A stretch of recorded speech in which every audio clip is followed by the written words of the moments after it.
வணக்கம். இன்றைய தங்கம் தொலைக்காட்சிக்காக செய்தியாளர் ஈஸ்வரன். அனைத்திந்திய அண்ணா திராவிட முன்னேற்றக் கழகத்தின் சார்பில் அரக்கோண பாராளுமன்ற வேட்பாளராக போட்டியிடுகின்ற ஏஎல் விஜயன் அவர்களை ஆதரித்து இன்று இரட்டை இலை சின்னத்திற்கு வாக்கு சேகரிக்கும் நிகழ்ச்சி நடைபெற்றது. ராணிப்பேட்டை மேற்கு மாவட்ட கழக செயலாளர் எஸ்.எம். சுகுமார் அவர்கள்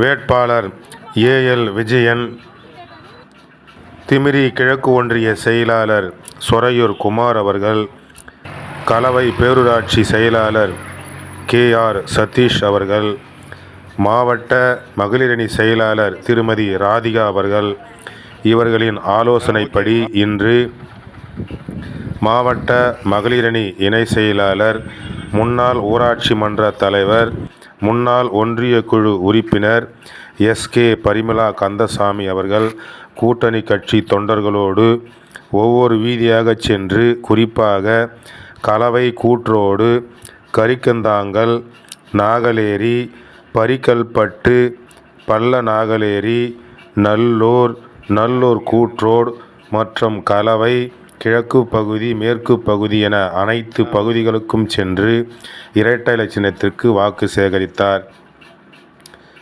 திருமதி எஸ்.கே. பரிமளா கந்தசாமி அவர்கள் மற்றும் கூட்டணி கட்சியைச் சேர்ந்த தொண்டர்கள், பொறுப்பாளர்களோடு ஒவ்வொரு பகுதியாக நேரடியாக சென்று அனைத்திந்திய அண்ணா திராவிட முன்னேற்றக் கழக ஆட்சி காலத்தில் மக்களுக்கு என்னென்ன திட்டங்களை எல்லாம் கொண்டு வந்தார்கள் என்பதை விளக்கமாக எடுத்துச் சொல்லி துண்டு பிரசுரங்களை கொடுத்து இந்த நடைபெறவுள்ள நாடாளுமன்ற தேர்தலில் ஏஎல் விஜயன் அவர்களுக்கு இரட்டை இலை சின்னத்தில் வாக்களித்து பெருவாரியான வாக்கு வித்தியாசத்தில் வெற்றி பெற செய்யுங்கள்.